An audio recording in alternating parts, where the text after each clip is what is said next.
Es que no nos queda El mucho. vaso medio lleno. Ya el vaso medio vacío lo tenemos todo ya a esta altura, así que. No, profe, yo soy scout y he ido a muchos campamentos de invierno y uno se acostumbra ya al frío, ¿eh? Sí, sí, pero igual, ¿viste? No es lo mismo estar en un campamento que estar quietito en un aula. Imagínate, tuve que hacer el desayuno una vez con 7 grados bajo cero, más o menos. El PowerPoint de la otra semana, que no se los mandé, después me di cuenta que por ahí está en el video, pero no, después se los mando. La verdad que les tengo que pedir disculpas, pero estuve complicada con la universidad entregando trabajos hasta ayer, tenía que entregar 70 correcciones, así que estuve como medio fuera de tiempos. Así que bueno, yo se los voy a mandar junto con el de ahora.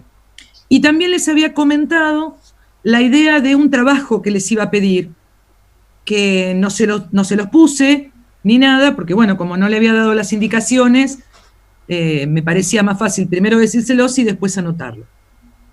Yo le había dicho que quería que hicieran un trabajo de síntesis de la primera unidad, que en realidad era nada más que un relato argumental, o sea, donde pudieran unir, no le estoy pidiendo qué dice el actor fulano ni mengano, sino cómo unir todos los textos en función de lo que vimos, o sea, a ver si había un correlato, nada. O sea que en realidad era eso lo que les voy a pedir. Después se lo voy a poner en la parte de tareas. Teóricamente creo que el 20 comienzan las vacaciones, no me queda muy claro todavía. Sí, el 20 de julio, profe. Bien, así que tendrían toda la semana que viene para hacerlo, y si quieren la otra también, o sea, si quieren usar la de las vacaciones me tiene absolutamente sin cuidado.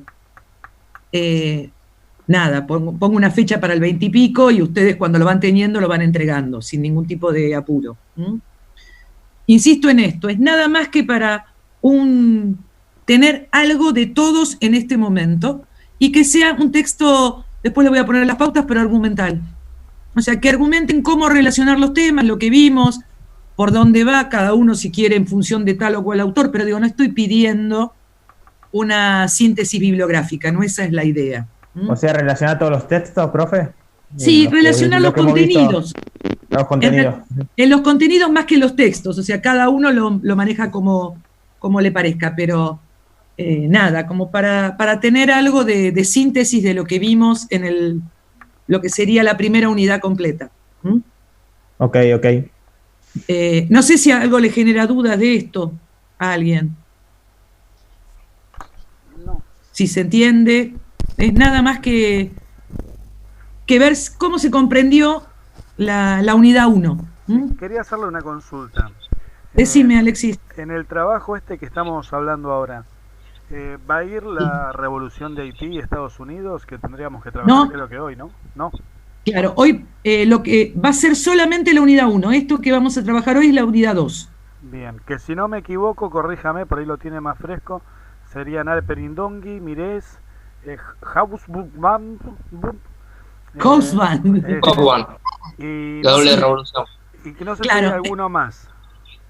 No, era solamente eso, y lo único que teníamos es por ahí lo de Mirés y lo que había agregado yo de Tupac Katari y Tupac, ¿se acuerdan? Sí, que usted mandó unos apuntes también, justamente las reformas borbónicas y Tupac Katari. Exactamente. Esas cosas, nada más que para darle una unidad al contexto, pero insisto en esto, no es... Profe, o sea que el tema de las reformas borbónicas también tendría que estar entrelazado también. De alguna manera para poder entender los movimientos. Perfecto. Pero insisto, no les pongo ni una guía de preguntas, ni de qué autor, eso lo maneja cada uno para ver qué es lo que entendió de cada unidad. Y a ver si logramos, a la distancia, haber armado algo de coherencia en la primera unidad. Profesora, disculpe, no sé si llega a leer o no, que Valeria Leal está diciendo que no le anda el audio y le pregunta si el texto de Alperín va entero.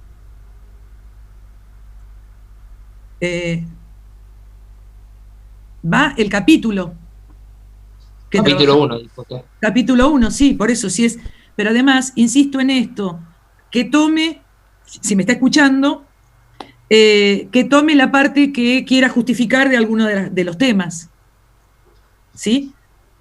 porque hay una parte, qué sé yo, desde Miré se puede tomar directamente lo del movimiento de Tupac Amaru, y ahí también habla de las reformas borbónicas. O sea, todo depende de lo que, Bien, de lo que quiera. pero no iría por autor. O sea, uno podría empezar No. explicando, por ejemplo, la situación, lo que llamaríamos el pacto colonial de Alperen-Dongi, y de ahí pasar a que eso, a partir de las reformas borbónicas, hay un nuevo pacto colonial, seguiríamos un poquito con Alperen-Dongi, y eso genera toda una serie de rebeliones, y ahí podemos mechar a Tupac Amaru, Tomás Katari y Tupac Katari, ¿no? O al revés, o puedo empezar por las rebeliones y decir que son producto, de alguna manera, de las reformas borbónicas. ¿Sí? O sea, eso lo van a manejar ustedes. O sea, también pueden empezar desde ese lugar y decir de qué manera influyen dichas cuestiones dentro de esto. O lo que habíamos visto la última vez, que era lo de Miranda, de qué manera Miranda cruza una serie de cuestiones que aparecían. ¿Se acuerdan que vimos ese? Le voy a mandar el PowerPoint, cómo cruzaba un montón de cosas por los lugares donde había ido pasando y cómo se oponía a las reformas. Digo, cada uno lo va a manejar desde ese lugar, ¿sí? Nada más que lo que quiero saber es si se entendió y se tuvo alguna lógica este desparramo de cosas que fuimos armando entre el programa previsto, la pandemia, los textos y el Zoom. Nada, es un poco eso, por eso no les pido nada en particular tan complejo. Igual después se los pongo en tareas, para que ustedes puedan subirlo.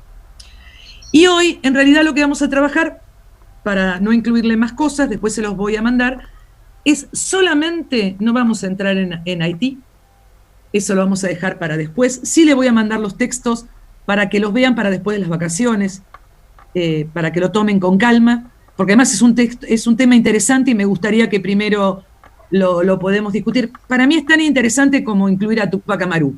Digo, como son esas partes de la historia que están medio ocultas, la idea es que la trabajen con ganas, o sea, que la puedan leer con más disfrute que yo se las cuente nada más.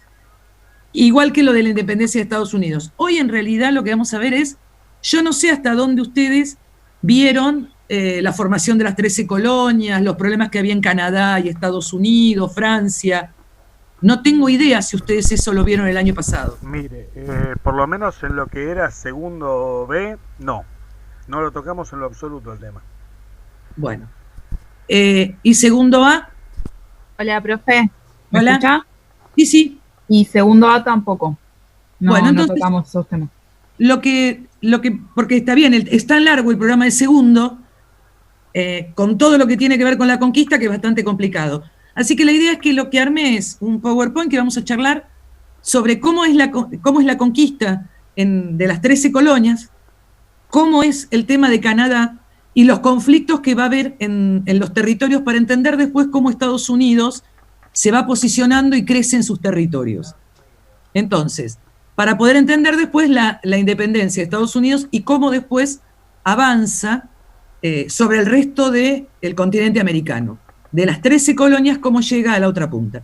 Nada, como para que tengamos una idea en general, y lo vamos a ver en un ratito nada más, pero sí mirando algunos mapas para poder tomar dimensión de esto. Si no lo vieron, bárbaro, así que vamos a empezar con eso. Creo que ya estamos unos cuantos, 29, no es menor, o sea, el frío hace que seamos más, y vamos a ver cómo funciona esto.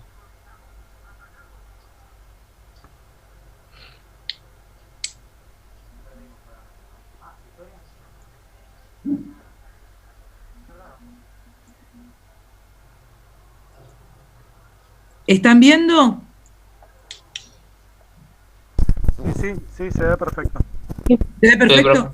Sí, se ve bien, profe. Bien, porque ustedes saben que para estas cosas hago lo que puedo, voy aprendiendo, así que nada, si no se ven me van diciendo. Entonces, lo que vamos a ver es esto de las colonias inglesas y francesas, como algo diferente para poder entender después el peso que tiene la Revolución Francesa y la Revolución Industrial, esos dos videitos que les había mandado de Hobsbawm, para poder entenderlo dentro de esto, porque me parecía que si no veíamos esto nos quedaba medio descuelgue. Nada, es por eso, para ir tratando de ir salvando los baches. Bueno, en principio, el tema de las colonias inglesas y francesas lo vamos a tener, vamos a empezar de atrás para adelante, vamos a mirar primero las colonias inglesas. Son 13, ¿sí? Y fíjense en dónde están en Estados Unidos. Lo importante de Estados Unidos es cómo de esto, por decirlo de alguna manera mal dicho, pero de esto tengo esta expansión territorial, ¿no? O sea, Estados Unidos solo era esto, que eran las colonias inglesas, y cómo nos trasladamos a esto. Y el segundo mapa, después vamos a volver a él, que me interesa mostrarles en relación a Canadá. Miren, ¿sí? 1713, esto es Estados Unidos, esto es Francia, estos son territorios en disputa entre los ingleses y los franceses, esto y esto es España, ¿no? Entonces, ¿de qué manera? Y esto es inglés. Entre Inglaterra y Francia discuten estos, ¿no? Son los que van a ceder en el Tratado de la Paz de Utrecht. Digo, fíjense que no tiene nada, y toda la parte más rica de Estados Unidos, que es la zona de los Grandes Lagos, estaba en poder de Francia. Entonces, por eso me parecía por ahí importante revisar esto. Vamos a ver algunas cositas nada más en función de esto, por eso le quería mostrar los mapas. Bien, en realidad... ¿Le puedo hacer una pequeña preguntita acá antes de...? La que quieras. Porque tenía entendido que New York en realidad era Nueva Ámsterdam, ¿verdad? ¿Fue una fundación holandesa primero? No entiendo el juego de Holanda en esta disputa, digamos, y por qué estaban en ese territorio. No, en realidad New York no era holandesa, aquí aparece como una de las 13 colonias. Lo que sí puede haber sucedido es, porque eso sucedió, que uno de los reyes, ¿sí?, que estaban disputando la corona, tenía relación con Holanda. Entonces, es posible que haya habido alguno de las empresas que venían que fueran autorizadas por holandeses, ¿sí? Pero en el acuerdo con las coronas. Pero no como Holanda separada, ¿sí? No, porque más que nada por el nombre, que era, porque tenía entendido eso, que New York era previamente Nueva Ámsterdam.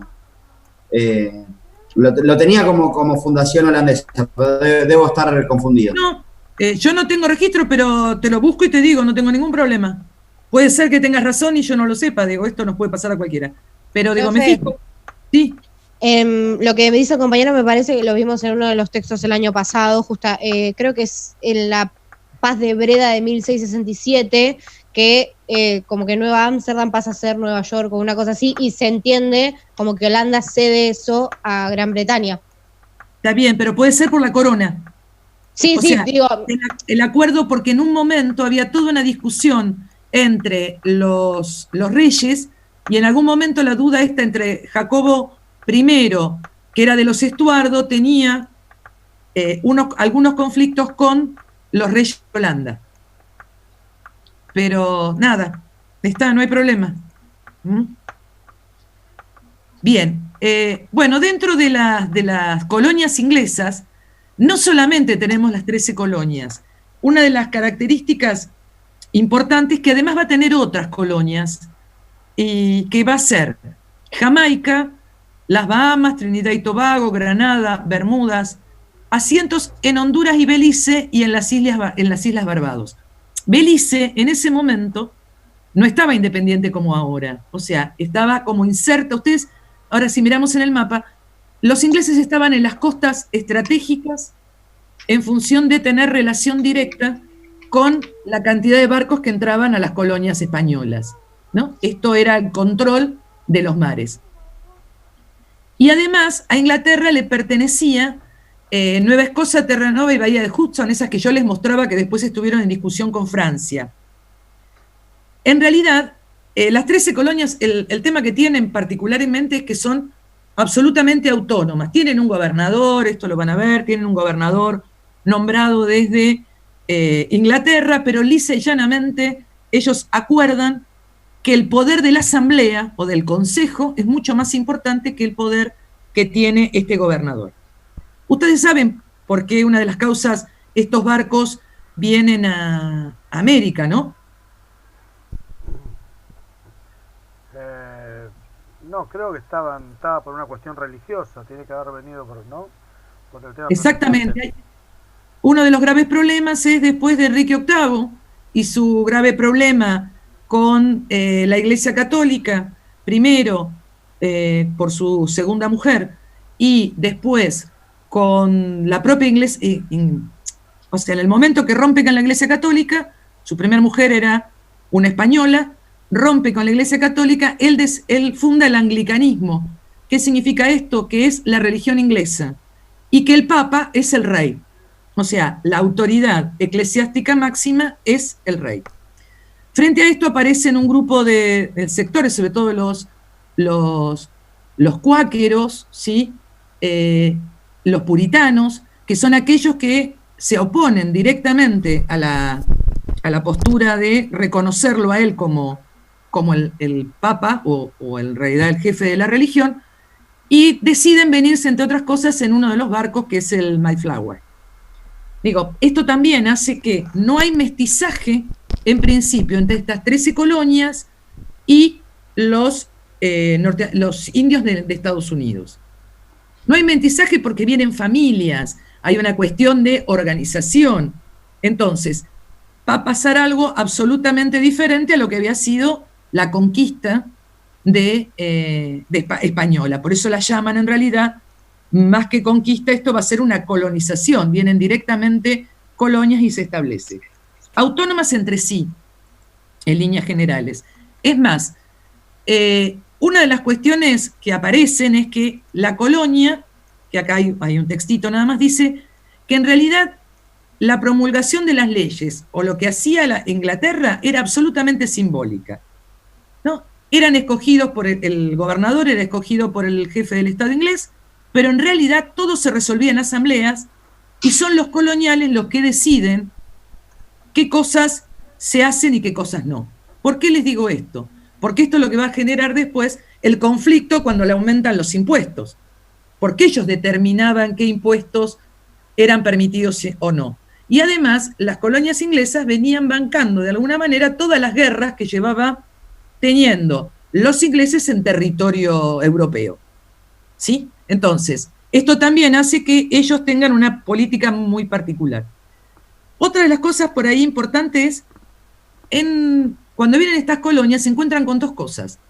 Primero, que no hay oro. Entonces, no hay extracción de mineral, no es lo mismo que la conquista. Segundo, que no hay esclavos. Los esclavos van a llegar después para las plantaciones, ¿sí? Y están más relacionados, esas primeras plantaciones también habían sido francesas, porque esa zona del Mississippi, la zona de Missouri, es francesa, no inglesa. Por lo tanto, ellos no tienen en este momento ni esclavos, ni tienen el tema de la extracción del oro. Lo del oro para ellos va a ser después, cuando va a ser la conquista del oeste. Ahí van a encontrar el oro, además después del petróleo, pero en principio van a la conquista del oro. Bien, por eso les decía que por ahora estamos ubicados en esta zona. Todo lo demás era tierra de los indios, para decirlo de alguna manera, hasta la llegada de los franceses, aunque los franceses habían dado vuelta un poquito antes. En realidad, desde 1534, ¿sí?, ya había franceses en Canadá. Y en realidad había sido descubierto por este señor Jacques Cartier, pero tiene personas en 1604. Y acá se los aclaro, porque el primero que llega es Juan Gaboto, que viene con islandeses, primero habían llegado, y Gaboto, que es contratado. ¿Se acuerdan de Gaboto? Lo deben haber visto con los españoles. Es contratado como si fuera un corso, con patente de conquista, y es él el que viene como primer explorador oficial a Canadá. Por eso digo, se los ponía para tener idea. El tema es que donde ellos se van a organizar, en realidad, acá se encuentran con un tema. Cuando se establecen en las distintas zonas, a ver, en este mapa por ahí se ve, estos son los franceses, ¿sí? Las distintas exploraciones francesas. Todo esto es todo territorio francés. Acá queda solo fuera las 13 colonias, como verán. ¿Cuál es el problema que se plantea acá? Toda esta zona está dividida con dos grandes tribus, que es la que van a utilizar tanto ingleses como franceses para enfrentar todo el tiempo. Los ingleses están con los iroques o iroquis, y los franceses con los hurones. ¿Por qué son importantes los indios? Toda esta zona, lo único que hacen de explotación son las pieles, ¿sí? Las pieles de los bisontes. Tratemos de ubicarnos, ¿sí? Si alguien es viejo como yo y vio Daniel Boone alguna vez, que era de esa época, el señor iba cazando pieles, y el tema es que se pagaba por pieles. Un poquito más moderna. Sí. De hace algunos años, el Revenant, el Renacido de DiCaprio. No la vi esa. Bueno, pero también aparece lo mismo. Exactamente lo mismo, es muy linda película también. Bien. Bueno, acá tenemos el tema que eran las pieles. Por lo tanto, van a utilizar a las distintas tribus que eran enfrentadas entre ellos, una u otra, en este combate de pieles. Y además después lo van a usar como soldados de alguna manera para estas guerras. Lo importante por ahí estábamos más atrás, de las colonias francesas, ven, esto es lo que yo les decía, que estaba el enfrentamiento de Guillermo III de Holanda, que había ascendido al trono inglés y que había sido, por ahí, de ahí viene el nombre, había sido destronado por Jacobo II. Entonces, estuvo un holandés en el trono inglés. Entonces, hubo como muy poquito tiempo. Bueno, acá hay una serie de guerras. Ustedes saben que estuvieron enfrentados en guerra entre 1690 y 1793. Hubo guerras entre Francia e Inglaterra, con distintos tratados y demás. Esto ya es historia más antigua a lo que estamos trabajando nosotros. Lo importante es dónde se van a ubicar los franceses. Los franceses se van a ubicar no solamente en Canadá, sino en la Luisiana, y les vuelvo a mostrar dónde está San Luis. Es esta la Luisiana, por San Luis. Los grandes lagos. Fíjense, las ciudades más importantes, Quebec y Montreal, que están sobre el río más importante que tiene Estados Unidos, más allá del Mississippi. El río más importante para ellos es el río San Lorenzo, porque saca la producción del hierro, que es de esta zona. Si ustedes se acuerdan, que lo deben haber visto en geografía, esto se llamaba el escudo canádico, ¿sí? El escudo canádico, a diferencia de las rocallosas que van a estar de este lado, que van a tener petróleo, es el que tiene los minerales más antiguos. Entonces, el hierro está dado en los escudos. El escudo canádico, el macizo de Brasilia, ¿sí? El norte en la zona de Venezuela y en el sur en la Patagonia. En estos viejos macizos. Por lo tanto, por esta zona es donde se sacaba el hierro, que era lo que se necesitaba para las industrias que se iban a ir generando con la revolución industrial. Por eso es tan importante y por eso es la lucha de los ingleses de las 13 colonias después de su independencia para avanzar sobre el resto de los territorios. Por otro lado, el problema que hay entre Francia e Inglaterra, si ustedes miran el mapa, Francia tiene ambas márgenes del río San Lorenzo, pero no tiene la boca de entrada, porque la isla de Terranova está en manos de los ingleses. Entonces, esto es un problema de disputa. Y por otro lado, lo que es los alrededores de Bahía de Hudson, les pasa exactamente lo mismo. Está en manos de los ingleses. Esto va a generar que estén rodeados unos y otros. Por supuesto que los ingleses tenían una estabilidad política que les permitía seguir adelante y los franceses estuvieron en el medio de la Revolución Francesa, lo cual hizo que las colonias cayeran rápidamente, excepto el tema de Haití, que también está en el medio de esto, y que la van a querer recuperar, en líneas generales con Canadá no les interesaba porque no tenían demasiado interés de sostener Canadá.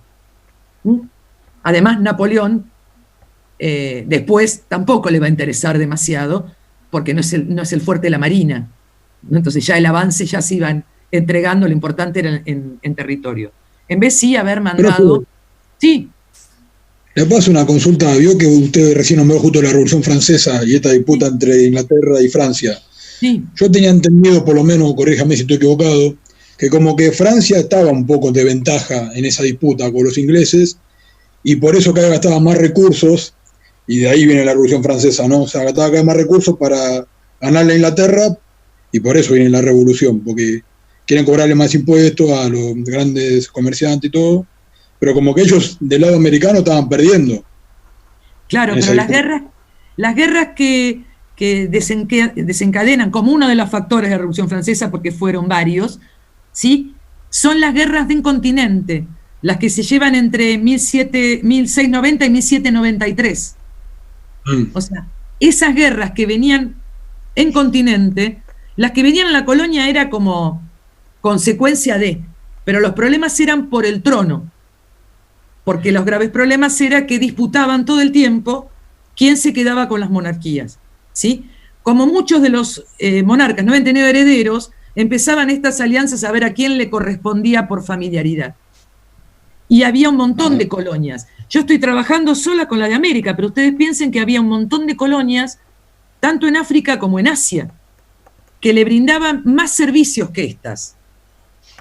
Acá los lugares eran estratégicos para perseguir, boicotear, robar a las colonias españolas, que eran las que tenían realmente la riqueza.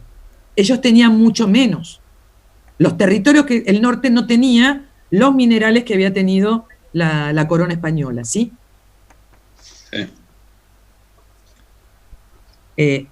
Y sí es cierto que tenían que pagar dentro de los impuestos, pero también el otro problema era, además de los impuestos para la Revolución Francesa, había sido el aumento del pan, ¿sí? En función a que había habido una sequía espantosa, no había comida, y por otro lado ya había un germen muy determinante que no solamente era estos externos, sino este tercer estado formado por sectores burgueses, ¿sí? De alguna manera que quieren tener un lugar, no quieren seguir manteniendo a la nobleza y a la iglesia.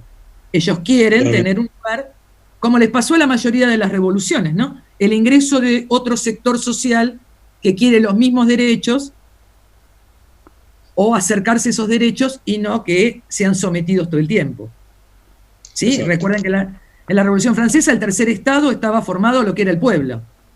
Primer estado y segundo estado, monarquía e iglesia, tercer estado, el resto. Y cuando votaban, ganaba siempre los que votaban juntos. De a tres, se unían dos, jamás iban a jugar en contra de la iglesia y la nobleza. Conclusión, lo que pide el tercer estado de alguna manera también es dividirse. Después termina siendo la revolución como tal. Pero también era que le reconocieran escaños para reclamar en las reuniones que se hacían, en la Asamblea General. Después termina en otra cosa. ¿Sí? Pero tiene que ver con el hambre, el sometimiento, el odio hacia a la reina porque no era francesa, ¿sí? Era austríaca, entonces también había un problema ahí. A los que eran los primeros ministros, digo, lo mismo que había pasado en España, ¿se acuerdan? Con Florida Blanca y demás. O sea, hay unas cuestiones muy relacionadas con la monarquía y con esa manera de gestionar que hizo, por eso fueron muchas las causas de la Revolución Francesa. No sé si te respondo, Iván. Sí, profesora, sí. No, por la duda, está todo bien, no les veo la cara, o sea, algunos veo... Una de las causas que el compañero nombró, ¿no? Una de las causas fue el tema del aumento de impuestos por la guerra de independencia norteamericana cuando Francia apoya al ejército continental, ¿no? Contra Inglaterra, digamos. O sea, pero además, está bien, pero había también o sea, había diferencias previas. Sí, una de las causas. Claro, porque lo que durante mucho tiempo también se se sostuvo dentro de algunas líneas históricas que solamente las guerras eran las que iban cambiando la historia de los países. O sea, hay como una corriente. Acá es un montón de causas que se dan todas y al mismo tiempo, ¿sí? Y el protagonismo también de la gente que está movilizándose para ello, ¿sí? Acá sucede la famosa, que arrojan el té. Cajas de té, el Tea Party, ¿no? Ahí el Tea Party, sí. En realidad es, eso después cuando lleguemos, o sea, hoy no lo vamos a ver, pero tiene que ver con eso y tiene que ver más con la idea que le aumentaron los impuestos navieros, porque el mayor problema era que los barcos que trasladaban la mercadería eran ingleses. Por lo tanto, como tenían el transporte, aumentaban el valor del transporte. Y estas actas de navegación, que era lo que tenían que pagar, son las que generan, de alguna manera, ese invento que se disfrazan de indios, digo, y terminan tirando el té, ¿no? Parece que los norteamericanos suelen entrar a las guerras así, de casualidad también, ¿no? Pero bueno, por lo menos en las últimas guerras han entrado siempre de casualidad o porque los han llamado por algo. Y acá parece que porque los indios se disfrazaron, se disfrazaron de indios y terminaron tirando el té. Pero bueno, la idea es que cuando el dominio británico de Canadá tiene problemas, en realidad, con el dominio de Canadá en manos de los franceses. Y esto tiene que ver con el grave problema que hay por la entrega, en realidad, del territorio en dos provincias. ¿Por qué? Y acá ya avancé en este tema. Con el tema de Canadá, vamos al anterior. Con el tema de Canadá, después de la independencia, va a haber una serie de peticiones sobre algunas de las ciudades. Primero por el Tratado de la Paz de Utrecht, ¿sí? Que había cedido territorios franceses hacia Inglaterra, y después por estas guerras internas que había todo el tiempo entre los distintos grupos de los indios con los colonos. Entonces, la idea es que la guerra final que terminó solucionando esto fue entre 1812 y 1814, que es una guerra entre Canadá y Estados Unidos.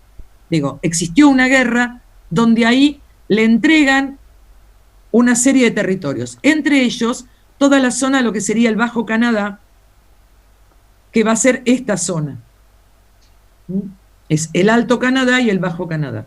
En esto, que no está en el PowerPoint, pero también hay otro tema que acá no está, que además, en lo que es Alaska, estaba en realidad, era parte de la Rusia imperial, tenía territorios en esa zona, que en un momento intentó jugar hacia un lado u otro, pero después eran tantos los conflictos que había dentro de Rusia que decidieron no hacerlo. Pero si alguno de los... finalmente termina vendiéndolo, ¿no? Si ustedes saben que Canadá es vendido a Estados Unidos, por eso es el estado que está más al norte. Claro, le termina vendiendo... Perdón, Canadá, Alaska, gracias. Alaska se lo termina vendiendo a Estados Unidos. Pero lo vende, en realidad, el zar de Rusia, antes de la revolución. Otro hubiese sido la historia. Imagínense si la revolución de la Unión de Repúblicas Soviéticas hubiera tenido un pie en Alaska. También hubiese sido distinta la Guerra Fría. Sí, ahora Rusia se quiere morir, porque ahora con todo lo que hay en Alaska, le salía más rentable no venderla. Tal cual. Pero imagínate la Unión Soviética en el momento de la Guerra Fría. Era el dominio del mar glaciar ártico, u océano glaciar ártico. Podía haber manejado por el norte y en territorio norteamericano. Imagínense, o por lo menos americano. Era una base importante. Pero bueno, como la historia no siempre se puede adivinar, o no se adivina nunca pensó el emperador que lo iba a perder. El zar nunca pensó que le estaba haciendo un favor a los norteamericanos. Bien, en este tema vuelvo a esto de Francia. Francia, además de tener el tema de Canadá y tener Toronto y Quebec, Toronto, Quebec y Montreal. Ustedes saben que hay problemas con la capital, ¿no es cierto? ¿Cuál es la capital de Canadá? Quebec. Montreal. Ottawa. Ottawa. ¿Por qué es Ottawa, que en realidad acá no aparece? Por estos conflictos, porque Quebec es fundada por los ingleses y Montreal es fundada por los franceses. Entonces, se va a formar una nueva capital que va a ser Quebec, ¿sí? Esto de preguntarle Ottawa. Digo, esto de preguntarle la capital está relacionado con esto, porque nos suele pasar como podíamos ver la otra vez, ¿se acuerdan con el tema de Bolivia, si era Sucre, La Paz? ¿Sí? Cómo las capitales se terminan reacomodando políticamente. Bien, esto porque es la disputa en estos lugares. Primero, se permite, por ejemplo, que Canadá tenga los dos idiomas. Se habla en inglés y en francés en Canadá. Porque hay una comunidad muy grande, angloparlante, que quedó de estos convenios, ¿sí?, de los límites. Bien. La idea en realidad era mostrarle, de alguna manera, cómo esto va creciendo. Ahora, si yo miro este mapa, ¿cómo hace Estados Unidos para terminar quedándose con todo? ¿Alguien tiene idea qué es lo que va pasando? ¿No se empieza a expandir por el oro? Bien, por un lado tenemos la campaña hacia el oeste, ¿sí? Que esta va a ser al mismo tiempo o un poquitito antes de, en el periodo antes de la Guerra de Secesión, ¿no? Porque también forma parte de esto, y usan las mismas armas que van a usar en la campaña del desierto nuestra, en 1880, la mal llamada campaña del desierto, 1860. O sea, estamos hablando de un periodo donde se permite, además, que este territorio se consideraba vacío. No, después, profesora, disculpe. Sí. Después de la Guerra de Secesión, ¿no van con el avance contra los indios o los aborígenes? Después de la en Guerra realidad, de Secesión hacen en forma paralela los distintos movimientos, porque primero, antes de ir contra los indios, se permite a la gente que vaya a hacer su propia campaña. O sea, son empresas privadas las que deciden avanzar hacia el Pacífico, ¿no? Hacia la costa de California. Entonces, primero son empresas privadas, después empiezan a hacer las reducciones cuando necesitan hacer la centralización del país y establecer un Estado-nación, incorporar todo. Las ideas es, o lo hacen por guerra o lo hacen por compra. De hecho, toda la zona que está relacionada con los españoles y México se lo terminan comprando. Hacen una guerra, pero después se los compran. Logran encontrar en México una serie de candidatos a que les vendan determinados territorios. ¿Sí? Es el caso, por ejemplo, de la Florida. Y Luisiana se la compran a los franceses. Y Luisiana tienen, una parte se la compran y otra se la tienen que entregar, ¿sí?, en el medio de la pérdida con Francia de la guerra. ¿Sí? Ahora, Luisiana es la zona de las plantaciones donde ya, les decía antes, habían venido por el Golfo de México los esclavos. Porque el otro tema es, ¿cómo iban a llegar los esclavos africanos desde las 13 colonias? Tenían que cruzar demasiado. Van a entrar por el Mississippi los barcos negreros, y es acá donde se hacen los primeros lugares de asentamientos de negros, ¿sí? Digo, no es en esta zona, porque uno tiene esta idea, por eso la zona de las 13 colonias es la que tiene menos negros, la que tiene más negros en realidad, o afrodescendientes, es la zona del centro de la zona de las plantaciones, ¿sí? Bueno, esta idea de cómo se fue conformando no tiene nada que ver con la idea de cómo se conformó de alguna manera el resto de América. Primero, porque eran pueblos agrícolas, y esta es una de las cuestiones. ¿Sí? Toda la población colonial de Canadá y Estados Unidos se dedicaba en realidad, en principio, a la agricultura. Y además de la agricultura, este tema de las pieles, por un lado, y por otro lado tenían una ventaja que es la autonomía en líneas generales de la metrópoli. Si bien, como decía su compañero, pagaban los impuestos a la metrópoli, eran autónomas en cuanto a las resoluciones. Estaban demasiado lejos y no era el criterio, no había demasiado para sacar o para extraer de alguna manera, y estaban más preocupados, Inglaterra, en sostener otras colonias que Estados Unidos. De hecho, la última que va a ser más compleja va a ser la de la India, ¿no? Todo el tema de Asia y las colonias de África son más interesantes para ingleses y franceses porque de hecho tienen mayor poder económico. En África tienen todo el tema de las piedras preciosas, ¿sí? ¿Y por qué si eran las colonias que menor poder económico le significaban a Inglaterra y a Francia, tienen este poderío como para anexar territorio en base a la compra? ¿De dónde sacan esa potencialidad? En realidad porque se generan sin criterio, primero que se independizan en el caso de las 13 colonias rápidamente, por lo tanto los impuestos quedan para ellos solos. Comienzan a hacer una política de no tener que pagarle a nadie. Y segundo, porque además empiezan a tener un desarrollo de pequeña manufactura que el resto no tenía. Y comienzan ellos a vender manufactura en vez de materia prima. Por lo tanto, tienen mayor cantidad de ganancias. Y en el caso de los franceses, en realidad, con todo lo que fue la Revolución Francesa y todo lo que fue con Napoleón, prácticamente los canadienses tenían más relación con Estados Unidos que con Europa. Y de hecho la relación la van a mantener ellos, sobre todo después que terminan esa guerra.